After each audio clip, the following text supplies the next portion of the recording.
ချင်တော့အားဆက်ပဲဝယ်မယ်ဆိုရင်ကျွန်တော်တို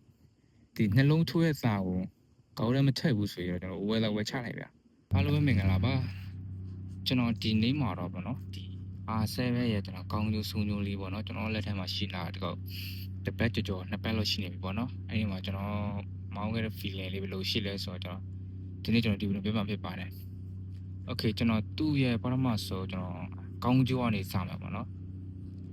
်သူ့ရဲ့ကောင်းကျိုးကဘာလို့ရှိမလဲဆိုတော့သူ့ရဲ့ engine ရှိမယ် engine ကကျွန်တော်သူ့မှာကောင်းကျိုးလေးရှိသလိုဆုံးကျိုးလေးရှိရပါတော့အဲ့ဒါကျွန်တော်ပြန်မလို့ပထမဆိုသူ့ရဲ့ engine ကတော့သူကဒီကောကျွန်တော် top base ဆိုတော့ဗျာ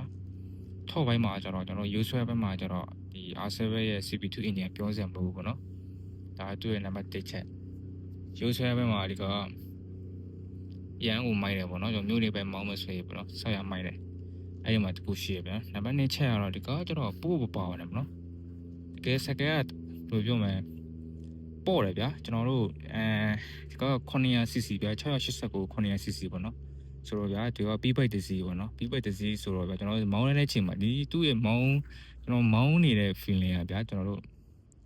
့ဒီ R7 600cc တစ်စီး 900cc တစ်စီးမောင်းမရတဲ့ feeling မရဘူးဗျာဒီကစကန်ပေါ့တယ်ဆိုတော့ဗျာကျွန်တော်တို့နေညာ400စီးနေရတယ်လို့မျိုးပေါ့နော်အဲ့လိုမျိုးတွေရှိတယ်ဗျာစကန်ပေါ့တယ်ဆိုတော့ဗျာကြော့ရရရှိတယ်ပေါ့နော်အဲ့ဒါသူ့ရဲ့ number 1ကောင်းကျိုးချက်ပေါ့နော်ကျွန်တော်ကောင်းကျိုးချက်လို့မြင်တယ်ပေါ့ဗျာနောက်တစ်ချက်ကတော့ပေါ့နော်ဒီကကျတော့ညီကိုတို့ကြည့်ပေါ့နော်ရုပ်ထွက်ရတော့ပြောစရာမလိုဗျာဒီ Yamaha ရဲ့ရုပ်ထွက်တွေကတော့ပြောမယ်ဆိုရင်စကယ်တိုင်းမှာတော့နေရာတစ်ခုရှိတယ်ပေါ့နော်ရုပ်ထွက်ဘက်မှာကျတော့ဒါပေမဲ့ကျွန်တော်မြင်မှာကျတော့ Yamaha တွေကကျတော့ number 2ပေါ့နော်number 3ကျတော့ကျွန်တော် Ducati တို့ Ducati Racing Bike တွေကျွန်တော်ဆောင်းရမ်းကြွေးအဲ့ဒါတော့ကျွန်တော်စီထဲမှာတော့ number 1နေရာထားတယ်ပေါ့နော်နောက်တစ်ခုကသူ့မှာရှိတာဒီကကျတော့စီစာတက်တာတွေမှာပါတယ်ကျွန်တော် BG စီးတယ်ဗျာ BG စီးရဲ့စီစာတက်တာတဲ့ချက်လိုချင်နေဆိုတော့ဒီ R7 ကိုရေးချလိုက်တော့ဗောနော်အဲ့ဒါလေးရှေ့ပြန်နောက်ပြီးသူကကျတော့မျိုးတွေပဲမောင်းတယ်ချို့ညီကိုတွေမေးကြတယ်ဗောနော်ဒီမျိုးတွေပဲမောင်းရင်သူကပူလားဗောနော်ဆန်ကန်အဲ့လိုမျိုးပူတွေရှိတာဒီကကျဆန်ကန်ကတော့ B-bike မှန်တယ်များတော့ပူတယ်ဗောဒါပေမဲ့ဒီကအဲ့လိုအားကြီးပူရဲထဲမှာတော့မပေါဘူးဗျဒါပေမဲ့ तू တိတာလားဗောနော်ကျွန်တော်တို့ဘယ်မှာတိတာလဲဆိုတော့ကျွန်တော်နည်းနည်းလေးမောင်းလာအင်ဂျင်ပူလာပြီဆိုရင်ဗောနော်ဒီဘက်ချမ်းကျွန်တော်ညာဘက်ချမ်းကနေပြီးတော့ကျွန်တော်နည်းနည်းလေးခြေတယ်လို့ဒီလိုမျိုးဘုံမီတို့ဝတ်ထားမယ်ဆိုရင်ဗောနော်သူပူရဲတန်ကိုပူပြောမယ်နည်းလေးတိတာလာလဲဗောနော်ခြေတွေပူလာတာအဲ့လိုမျိုးတိတာလာတယ်ဗောနော်ဘဲဖက်ချမ်းကတော့တိပြီးတော့မတိတာအောင်ဗျာနော်အဲ့ဒါသူကူရှိတယ်စကယ်ပူတော့ဆိုပူလို့ပူတယ်များတယ်အများကြီးတော့မပူဘူးဗောနော်လက်ခံလို့ရတဲ့အနေထားမှာရှိတယ်ဗောနော်နောက်တစ်ချက်အနေနဲ့ကျွန်တော်ပြောဒီဘေးကပြောမယ်အဲ့တော့ service ပိုင်းလည်းတိတ်ပြီးတော့စိတ်ကြီးမှလည်းမပါဘူးဗောနော်ကျွန်တော်ကိုရှာလို့ရတယ်650cc နဲ့ဆိုရင်တော့ဒီ service မိုင်းမှာကျတော့level 2လောက်သွားမယ်လို့ကျွန်တော်ထင်တယ်ဗောနော်ကျွန်တော်သူ့မှာကျွန်တော်ပြန်ပထမဆုံးနေ engine လဲမယ်ဆိုရင်တော့သူကနှလုံးထိုးဖြစ်တဲ့အတွက်ဗောနော်2000ကျော်ဗောနော်2လီတာကျော်ဗောနော်ဒီ3လီတာမပြည့်ဗောနော်အဲ့လိုထိပဲသွားတယ်ဆိုတော့ပြ3ဘူးဗောနော်နောက်ပြီးသူ့ရဲ့တစ်ခုရှိတာတော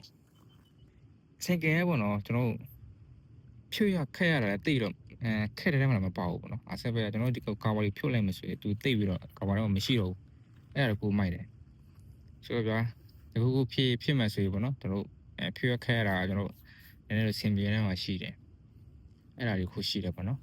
်ဒါကတော့ကျွန်တော်စီးလာတဲ့နှစ်ပတ်တွင်းမှာတော့ဒီကျွန်တော်သူ့မှာကျွန်တော်တွေ့ရတဲ့ကောင်းကျိုးလေးတွေပေါ့နော်ကျွန်တော်ကြိုက်တဲ့ຢာလေးတွေပေါ့နော်ကျွန်တော်မကြိုက်တဲ့ຢာကိုအဲ့ဒါကျွန်တော်ပြောပြမယ်မကြိုက်တဲ့ຢာကတော့သိရတော့မများဘူးပေါ့နော်မစကယ်ထဲမှာတော့ကောင်းကျိုးဆုံးကျိုးလို့ရှိတယ်မှာဒါပေမဲ့သူ့မှာကျွန်တော်မကြိုက်တာတွေကတော့ဒီ engine ပေါ့နော်ဒီ engine อ่ะပေါ့နော်ကျွန်တော်တို့က CB2 engine ဖြစ်တဲ့အတွက်သူကဘယ်လိုမှချားဆိုင်ကယ်တွေနဲ့စာရတော့တာနည်းလေးဆူတယ်ပေါ့နော်သူ့ရဲ့တာပြောမယ်ချား engine တွေနဲ့တိတ်ပြီးတော့မတူဘူးပေါ့နော်ကျန်းတယ်ဗျာကျွန်တော်တို့ original exhaust ထပ်ထားမယ်ဆိုရင်တော့သူကပေါ့နော် engine ပူလာပြီဆိုရင်ဗျာအဲ့လိုမျိုး original exhaust ထက်တော့ဒီသူ့ရဲ့ engine တန်းပူကျန်းတယ်ပေါ့နော်အဲ့ဒါပြောမယ်ကျွန်တော်တော့ဇဝီဇဝါဖြစ်သွားတယ်ပေါ့နော်ဘာကြောင့်လဲကျွန်တော်စကယ်တန်းတစ်ခုဖြစ်နေတာလားပေါ့နော်အဲ့ဒါကျွန်တော်လိုက်စူစမ်းကြည့်ရပေါ့နော်စူစမ်းကြည့်အချိန်မှာသူ့ရဲ့ engine တန်းအတီလိုပဲပေါ့နော်CB2 ဆိုတော့ဗျာဒီလိုမျိုးကျန်းတယ်ပေါ့နော်သူ့ engine လှုပ်ပေါ်ပြောမှာ280ဒီဂရီရှိတယ်ပေါ့နော်အဲ့ဒီမှာ engine piston လေးတွေပေါ့နော်အဲ့ဒါကိုသူကပြောမှာပုံမှန်ရိုး engine လေးဆိုရင်ဗျာပေါ်တက်အောက်ဆဲပေါ့နော်နှလုံးထိုးမှာပေါ်တက်အောက်ဆဲသူကပြိုင်လူလုပ်ပေးတယ်မနမဒီကောင်မှာအဲ့လိုမဟုတ်ဘူး CB2 မှာကျတော့ဒီသူ့ရဲ့ piston လေးတွေပေါ့နော်ဒီပေါ်အောက်သူကတပြိုင်တည်းမတက်ဘူးဗျာအဲ့လိုမျိုးတပြိုင်တည်းလည်းမဟုတ်ဘူးဗျာ ဒီပေါ်အောက်အဲ့လိုလည်းမဟုတ်ဘူးเนาะတခုပြီးရတခုအပေါ်ရောက်ခါနေပြီဆိုရင်ပေါ့เนาะသူနောက်တစ်ခုကလည်းပေါ်ရောက်ခါနေပြီအဲ့လိုမျိုးကြောက်ပေါ့เนาะသူ second engine တန်ပုံကျန်းတယ်လေပေါ့เนาะအဲ့ဒါကြောင့်ပြောကြတယ်ဒါပေမဲ့ तू ကမောင်းနေတဲ့ချိန်မှာဒီ engine လို့ပေါ်ပါပြောမယ်ပြတ်တော့ဆိုပြီးဗျအဲ့လိုမျိုးအတန်တစ်ခုကြားတယ် engine မလားကျွန်တော်လည်းစဝဖြစ်တယ်ပေါ့เนาะနောက်မှကျွန်တော် live စူးစမ်းကြည့်မှာဒါကတော့သူ့ရဲ့ original တန်ပေါ့เนาะကျွန်တော်လည်းစဉ်းစားမိတာပေါ့เนาะကျွန်တော် second ကအတိတ်နီးပါလို့ရှိသေးတယ်မှာဗျအတိအတန်ထွက်နေရတာလေပေါ့နော်ချို့တွေကလည်းကျွန်တော်ပြောကြတာဗျာမျိုး origin ကျွန်တော်ပါကေတော့ဝယ်လာခဲ့တဲ့ဆိုသူအတန်ကြားနေတယ်ပေါ့နော်အဲ့လိုမျိုးတွေကြိုရတဲ့သူရှိရပေါ့နော်ဒါဟုတ်တယ်ကျွန်တော်အဲ့ဒီမှာကျွန်တော်နည်းနည်းလေးပြောမယ်စိတ်နည်းနည်းလေးပေါ့သွားတယ်ပေါ့နော်အဲ့ဒီမလဲဘူးဆိုရင်ပေါ့ဗျာကျွန်တော်တို့သူ့ရဲ့တန်ကျွန်တော်အိမ်